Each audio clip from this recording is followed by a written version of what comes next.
क्या आपने कभी सोचा है कि जब कोई व्यक्ति इस दुनिया से चला जाता है तो उसकी आत्मा अपने पिछले जन्म की सारी यादें क्यों भूल जाती है? वो चेहरे जिनसे उसने सच्चा प्रेम किया, वो पल जहां उसने हंसी बांटी या आंसू बहाए, सब कुछ जैसे धुंध में खो जाता है। ऐसा क्यों होता है कि जब आत्मा एक नया शरीर धारण करती है तो उसे ये भी याद नहीं रहता कि वो पहले कौन थी? क्या ये भूलना ईश्वर की कोई सजा है या फिर उसकी सबसे गहरी, सबसे सुंदर योजना? क्या आत्मा सच में सब कुछ भूल जाती है या वो केवल उन स्मृतियों से मुक्त होती है जो उसे आगे बढ़ने से रोकती हैं? प्राचीन ग्रंथों में कहा गया है, आत्मा कभी मरती नहीं, वो केवल एक शरीर को त्याग कर दूसरे शरीर में प्रवेश करती है। लेकिन जैसे ही वो नए जीवन की दहलीज पर कदम रखती है, उस पर एक अदृश्य पर्दा डाल दिया जाता है। इसे ही माया का पर्दा कहा गया है। ये पर्दा आत्मा को उसकी पुरानी स्मृतियों से अलग कर देता है ताकि वो नए अनुभवों के साथ जीवन की एक नई शुरुआत कर सके। अब जरा सोचिए, अगर आत्मा सब कुछ याद रखे तो क्या वो कभी शांति पा सकेगी? कल्पना कीजिए, अगर आपको अपने पिछले जीवन के सारे दुख, असफलताएं और अधूरे रिश्ते याद रहें तो क्या आप फिर से किसी से प्रेम कर पाएंगे? क्या आप नए अवसरों को उसी उत्साह और ताजगी से स्वीकार कर पाएंगे? शायद नहीं। इसीलिए भूलना आत्मा की कमजोरी नहीं है, ये उसका सबसे बड़ा वरदान है। यह विस्मरण उसे फिर से सीखने, फिर से जीने और फिर से प्रेम करने की अनुमति देता है। शरीर भले ही समाप्त हो जाए, लेकिन आत्मा अपने भीतर उन सभी अनुभवों की छाप लेकर चलती है जो उसने अनगिनत जन्मों में अर्जित किए हैं। इन छापों को संस्कार कहा जाता है।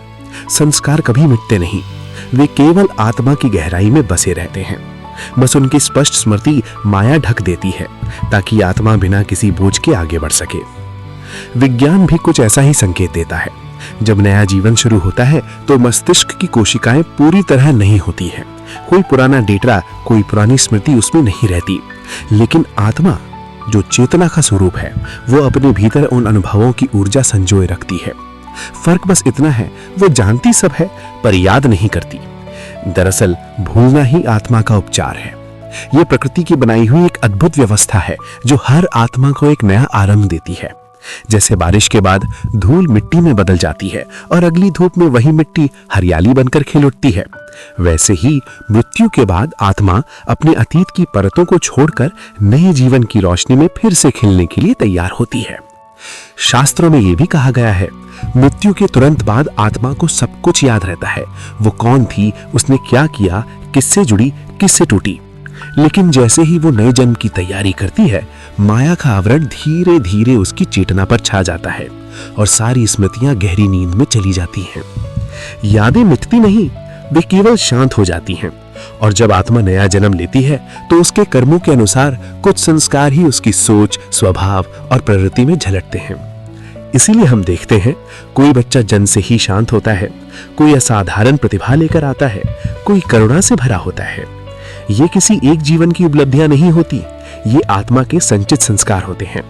लेकिन उन्हें याद रखने की अनुमति नहीं होती, क्योंकि हर जन्म एक नई कहानी लिखने के लिए होता है। अगर आत्मा को अपने सभी पिछले जन्म याद रहे तो वो नए जीवन को जी ही नहीं पाएगी। वो हर क्षण पुराने बंधनों में उलझी रहेगी। इसीलिए ईश्वर हर आत्मा को भूलने का वरदान देता है। सोचिए, जब एक बच्चा जन्म लेता है वो सब कुछ फिर से सीखता है, चलना, बोलना, मुस्कुराना। लेकिन उसे ये नहीं पता होता कि ये सब पहले भी उसके भीतर था। सब कुछ नया लगता है क्योंकि माया उसकी स्मृति को ढक चुकी होती है। फिर भी वो अपने संस्कारों के अनुसार रास्ता चुनता है। किसी को संगीत से प्रेम होता है, किसी को साधना से, किसी को ज्ञान की तलाश होती है। ये वही छिपी हुई यादें हैं जो याद नहीं होती लेकिन दिशा जरूर देती हैं। कभी कभी हमें कोई जगह जानी पहचानी लगती है या किसी अजनबी से मिलकर एक अजीब अपनापन महसूस होता है। ये आत्मा की भी गहरी स्मृति है जो कभी कभी माया के पर्दे के पीछे से झांक जाती है। और जब कोई व्यक्ति ध्यान या साधना में गहराई तक उतरता है तो वो इस पर्दे को थोड़ा थोड़ा पार करने लगता है, क्योंकि जो आत्मा सब कुछ भूल जाती है वही खुद को फिर से पहचान पाती है। यही जीवन का चक्र है, स्मृति से विस्मरण और विस्मरण से ज्ञान तक की यात्रा। मृत्यु अंत नहीं है, ये आत्मा की अगली कहानी की शुरुआत है। हर जन्म एक अवसर है कुछ नया सीखने का, कुछ अधूरा पूरा करने का और खुद को फिर से खोजने का। और अंत में एक गहरी सच्चाई, आत्मा सब कुछ नहीं भूलती, वो केवल इतना भूलती है कि उसे बोझ महसूस ना हो। वो अपने साथ यादें नहीं लाती, वो सीख लेकर आती है। वो अतीत नहीं उठाती, वो दिशा लेकर आती है। यही ईश्वर की सबसे अद्भुत योजना है, जहां हर अंत एक नई शुरुआत बन जाता है और हर विस्मरण एक नई जीवन का द्वार खोल देता है। इसीलिए कोई व्यक्ति बहुत ज्ञानी होता है, कोई दयालु, कोई शांत तो कोई क्रोधी। ये सब उसके वर्तमान जीवन की नहीं बल्कि आत्मा के पिछले संस्कारों की छाप होती हैं। पर फर्क सिर्फ इतना है, संस्कार आते हैं, यादें नहीं। यही कारण है कि हम अक्सर सोचते हैं किसी ने इसे कुछ सिखाया भी नहीं, फिर भी ये ऐसा कैसे है। असल में आत्मा अपने साथ वही ऊर्जा लेकर आती है जो उसने अपने पिछले जन्मों में अर्जित की होती है, लेकिन उसका अतीत मिटा दिया जाता है ताकि वो उसी ऊर्जा को एक नए दृष्टिकोण से फिर से जी सके। और अब विज्ञान भी धीरे धीरे इस रहस्य को समझने लगा है। Past life regression therapy, near death experience और बच्चों के पुनर्जन्म से जुड़े कई मामलों में बार बार ये बात सामने आई है कि आत्मा के अनुभव कहीं न कहीं सुरक्षित रहते हैं, बस उनके दरवाजे बंद कर दिए जाते हैं। और कभी कभी ध्यान में, प्रार्थना में या किसी गहरे भावनात्मक क्षण में ये दरवाजे कुछ पल के लिए खुल जाते हैं। तभी कोई अचानक कह उठता है, मुझे लगता है मैं यहां पहले भी आ चुका हूं। दरअसल विस्मरण एक अद्भुत संतुलन है, न पूरी याद न पूरी भूल, बस इतना कि आत्मा सीख सके पर इतना नहीं कि वो उलझ जाए। ग्रंथों में इसे स्मृति की नींद कहा गया है, एक ऐसी अवस्था जहां आत्मा विश्राम करती है ताकि अगले जीवन में वो और अधिक सजग होकर जी सके। ये भूल एक मौन है जिसमें आत्मा अपनी शक्ति संचित करती है, और जब वो नया जन्म लेती है तो अपने साथ वही ऊर्जा लेकर आती है जो उसके कर्मों, उसके प्रेम और उसके अनुभवों का सार होती है। नया जीवन भले ही अलग हो पर आत्मा वही रहती है, बस उसकी यादें सोई हुई होती हैं। और जब ये नया जीवन शुरू होता है तो आत्मा अपने भीतर छिपी उसी ऊर्जा के अनुसार अपना मार्ग चुनती है। कौन से रिश्ते मिलेंगे, कौन से अनुभव सामने आएंगे और कौन से अधूरे सबक इस बार पूरे होंगे। ये एक नया अध्याय होता है, लेकिन ये अध्याय खाली नहीं होता। इसके भीतर पिछले जन्मों में बोए गए अनुभवों के बीज होते हैं। बस अंतर इतना है, अब उसे याद नहीं कि ये बीज कहां से आए हैं। इसीलिए कोई बच्चा जन्म से ही संगीत में रुचि दिखाता है, बिना सीखे ही सुर पकड़ लेता है। कोई जन्म से ही दया से भरा होता है तो कोई बिना कारण किसी डर के साथ आता है। ये सब केवल शरीर की विशेषताएं नहीं है, ये आत्मा के पुराने संस्कारों की गूंज है। कभी कभी आत्मा उसी अधूरे कार्य को पूरा करने लौटती है, किसी अधूरे वचन को निभाने या किसी अधूरे रिश्ते को पूरा करने। इसीलिए कभी हमें किसी व्यक्ति से बिना कारण गहरा जुड़ाव महसूस होता है और कभी किसी अनजान से अजीब सा रिश्ता बन जाता है। ये आत्मा की पहचान है जो बिना स्मृति के भी अपनी परिचित ऊर्जा को पहचान लेती है। लेकिन इस नई यात्रा में आत्मा पूरी तरह अकेली नहीं होती, उसके साथ उसके कर्म चलते हैं, वही कर्म जो उसकी दिशा तय करते हैं। हर आत्मा का एक उद्देश्य होता है पर उसे याद नहीं रहता कि वो क्या है। इसीलिए वो जीवन की घटनाओं, संघर्षों और भावनाओं के बीच धीरे धीरे उस उद्देश्य को खोजने लगती है, और यही खोज उसकी सबसे बड़ी साधना बन जाती है। कहा जाता है, आत्मा अपने कर्मों के अनुसार ही अपना जन्म और परिवेश चुनती है। जो आत्मा प्रेम और सेवा में रही वो ऐसे वातावरण में जन्म लेती है जहां शांति और ज्ञान हो, और जो क्रोध, लोभ या हिंसा में उलझी रही वो ऐसे अनुभवों के बीच आती है जहां उसे अपने कर्मों का परिणाम समझना होता है। पर यादें नहीं आती, सिर्फ उनकी ऊर्जा आती है। इसीलिए हम अपने जीवन की घटनाओं को महसूस तो करते हैं पर समझ नहीं पाते कि क्यों। कभी बिना कारण कठिन समय आता है, कभी कोई बहुत अपना अचानक दूर चला जाता है, कभी कोई सपना अधूरा रह जाता है। ये सब आत्मा की शिक्षा के हिस्से होते हैं, और इनके पीछे वही विस्मरण छिपा होता है जो आत्मा को नए दृष्टिकोण से आगे बढ़ाता है। कुछ लोग कहते हैं जैसे शरीर का डीएनए होता है, वैसे ही आत्मा का भी एक ऊर्जा आधारित ब्लूप्रिंट होता है, जिसमें उसके अनुभव, उसकी प्रवृत्तियां और उसकी दिशा पहले से अंकित होती है। और भूलना उसी ब्लूप्रिंट का हिस्सा है, क्योंकि अगर आत्मा सब कुछ याद रखे तो वो बार बार उन्हीं बंधनों में फंसी रहेगी। यादें उसे पीछे खींचेंगी और वो आगे बढ़ ही नहीं पाएगी। इसीलिए विस्मरण ही मुक्ति का द्वार है। अब जरा सोचिए, अगर आपको अपने सभी पिछले जन्म याद रहें तो क्या आप हर दर्द, हर अधूरापन, हर बिछुड़ाव का बोझ नहीं उठाएंगे? इसीलिए ईश्वर ने भूलने का वरदान दिया है, ताकि आत्मा फिर से सादगी में लौट सके और बिना भय के फिर से प्रेम करना सीख सके। जब कोई आत्मा बहुत विकसित हो जाती है तो वो माया के पर्दे के पार झांकने लगती है, और तब उसे समझ आता है हम खत्म नहीं होते, हम बस एक भूमिका से दूसरी भूमिका में प्रवेश करते हैं। हमारी यादें हमारे अनुभवों में बदल जाती हैं, और ये विस्मरण हमें ये अवसर देता है कि हम पुराने पात्र से बाहर निकलकर एक नया रूप धारण कर सकें। इसलिए भूलना न कमजोरी है न सजा, ये आत्मा की यात्रा का सबसे सुंदर रहस्य है। यही उसे जन्मों की उलझनों से बचाकर शांति की ओर ले जाता है। और जब ये सत्य स्पष्ट हो जाता है तो आत्मा समझ जाती है कुछ भी वास्तव में खोता नहीं है। जीवन और मृत्यु दो अलग चीजें नहीं हैं, ये एक ही यात्रा के दो पड़ाव हैं। और जब ये समझ गहराई तक उतर जाती है तो मृत्यु में भी भय नहीं, केवल शांति रह जाती है। जब आत्मा ये स्वीकार कर लेती है कि भूलना एक वरदान है, तो वो जीवन के हर अनुभव को खुले हृदय से जीने लगती है, क्योंकि उसे पता होता है कुछ भी स्थायी नहीं है, न दर्द, न खुशी, न असफलता, न गौरव। सब कुछ एक अनुभव है जो उसे आगे बढ़ाने के लिए आया है। और इस बोध के साथ आत्मा जीवन को एक नई दृष्टि से जीती है। अब उसे खोने का डर नहीं रहता, क्योंकि जो कुछ भी जाता है वो किसी न किसी रूप में लौटता जरूर है। जो प्रेम उसने दिया वो किसी नए जन्म में किसी नए रूप में वापस आता है, और जो अधूरी प्रार्थनाएं थीं वे किसी और जीवन में पूरी होती हैं। तभी आत्मा समझती है स्मृति और विस्मरण दोनों ही उसकी यात्रा के साथ ही है। स्मृति उसे गहराई देती है और विस्मरण उसे उड़ान देता है। एक उसे भीतर ले जाता है तो दूसरा उसे ऊंचाई की ओर उठा देता है।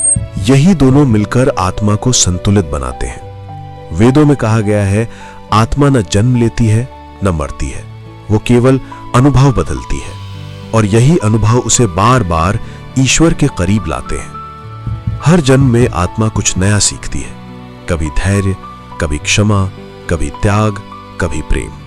और जब ये सीख पूर्ण हो जाती है तब उसे मोक्ष प्राप्त होता है।